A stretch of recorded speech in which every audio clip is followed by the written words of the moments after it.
एक लड़का जिसका नाम विजय है, एक सुंदर सी लड़की से 5 साल पहले शादी हुई थी। लेकिन उसे हमेशा लगता था कि वह उसे धोखा दे रही है, क्योंकि उसकी पत्नी के कुछ व्यवहार बहुत ही संदिग्ध थे। जैसे वह चैटिंग करते समय लगातार हंसती और मुस्कुराती रहती थी। विजय जब भी उससे पूछा कि वह किसे मैसेज कर रही है, वह कभी कहती उसकी माँ थी या कभी कहती कुछ दोस्त। वह अक्सर देर रात काम से पर घर आती थी।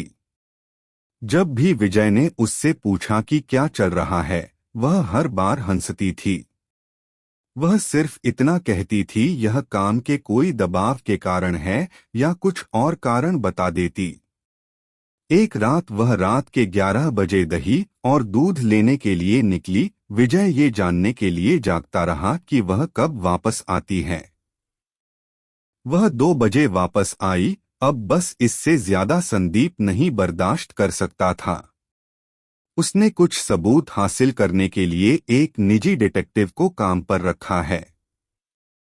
विजय अच्छी तरह से जानता था कि बिना किसी सबूत के तलाक के लिए फाइल आगे बढ़ना मूर्खतापूर्ण होगा। जासूस ने अपना काम बखूबी से किया और कुछ ही दिनों में उसने विजय को सबूत दिए कि उसकी पत्नी अपने एक दोस्त के साथ उसे धोखा दे रही है। विजय उसे तलाक देने के लिए तैयार था, लेकिन उसने सही समय आने का और उस पर हुए अन्याय का बदला लेने का इंतजार किया। उसकी पत्नी का जन्मदिन कुछ ही हफ्तों में था। विजय से कहा कि वह अपने जन्मदिन पर काम करने में व्यस्त होगी। उसने विजय से अपने दोस्तों के साथ छुट्टी पर जाने के लिए कहा, क्योंकि वह उस सप्ताह के दौरान बहुत व्यस्त होगी।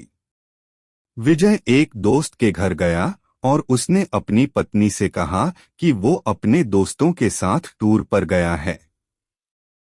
विजय ने वहां से उसकी पत्नी की मां, बहन, पिता और कुछ दोस्तों को बुलाया। उसने उनसे कहा कि वो उसके जन्मदिन पर उसे एक बड़ा सरप्राइज देना चाहता है। विजय ने उनसे कहा कि हम उसे सरप्राइज देने के लिए उसके कमरे में घुसेंगे। सुबह का समय था। घड़ी का समय 7:15 था। विजय अपने अपार्टमेंट के ठीक बाहर सभी से मिला। वो सब लिफ्ट में गए। वो अब कुल मिलाकर 7 से 8 लोग थे। उसकी पत्नी की मां के हाथ में जन्मदिन का केक था। उसके पिता के पास शैंपेन की बोतल थी। उसकी बहन के पास फूलों का गुलदस्ता था। उसके सभी दोस्तों के पास उसके लिए कुछ उपहार थे। किसी को अंदाजा नहीं था कि क्या होने वाला है। विजय ने सभी को जितना हो सके शांत रहने के लिए कहा। विजय ने दूसरी चाबी से अपार्टमेंट का दरवाजा खोला जो उसके पास थी। वो सभी विजय की पत्नी को सरप्राइज देने के लिए बेडरूम में घुसे और वहां वह दूसरे आदमी के साथ चैन से सो रही थी। उसके पिता ने सदमे में शैंपेन की बोतल फर्श पर गिरा दी। उसकी मां ने केक के साथ भी ऐसा ही किया। विजय ने ऐसा दिखावा किया जैसे वो इस घटना से काफी टूट गया हो और जैसे उसे कुछ भी पता नहीं था। और उसके दिमाग में बस यही चल रहा था, इससे अच्छा जन्मदिन का तोहफा कोई और हो ही नहीं सकता जो किसी पति ने अपनी बेवफा पत्नी को दिया हो।